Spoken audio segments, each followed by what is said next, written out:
shirka oo ay ka qayb galeen aqoon-yahano ka kala socday dalal kala duwan ayaa looga hadlay sidii la isaga kaashan lahaa arrimaha la xiriira horumarinta biyaha, sidoo kalena xal loogu heli lahaa biyo yarida iyo ka hortagidda dhibaatooyinka ay keenaan.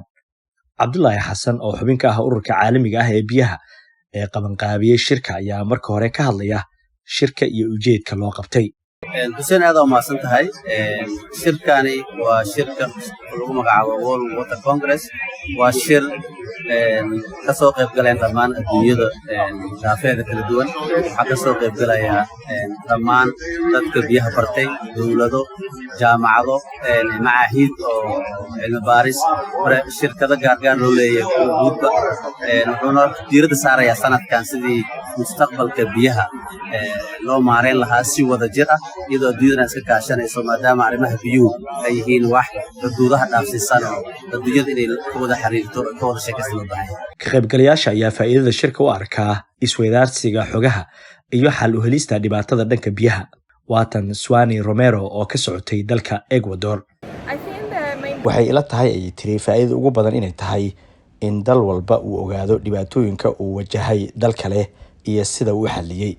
taas waxay sahlaysaa ay tiri in si fudud xalka loo helo marka ay timaado dhibaatadaas oo kale. Cabdullaahi Xasan oo wax badan ka og arrimaha biyaha ee Soomaaliya ayaan mar kale weydiiyey waxyaabaha Soomaalidu ay ka baran karto shirkan oo kale. Soomaaliya si gaar ah waxay ka faa'iidi doontaa sida loo maareeyo abaaraha iyo fatahaadaha iyadoo la isticmaalayo tiknoolajiyada casriga ah cimilada oo isbeddelka cimiladana lagu maareyn lahaa. Marka waxay ka faa'iidi doontaa cashar badan bay ka baran doontaa. Waxaa lagu soo bandhigay software cusub, moodalo cusub iyo artificial intelligence iyadoo la isticmaalayo iyadoo runtii la fiirinayo adduunyada populationka kordhaya, cimiladii oo isbedelayso, wax soo saarkii hoos u dhacay, abaarihi iyo fatahaadii adduunka soo batay. Soomaaliyana intaas dhibaatadaas way ku haysaa. Marka waxaan rajaynaynaa si gaar ah waxaan noo qosay arrimaha fatahaadaha iyo abaaraha. Marka waxaan ka baran doonaa sida loo maareeyo iyo sida adduunyada ku guulaysan.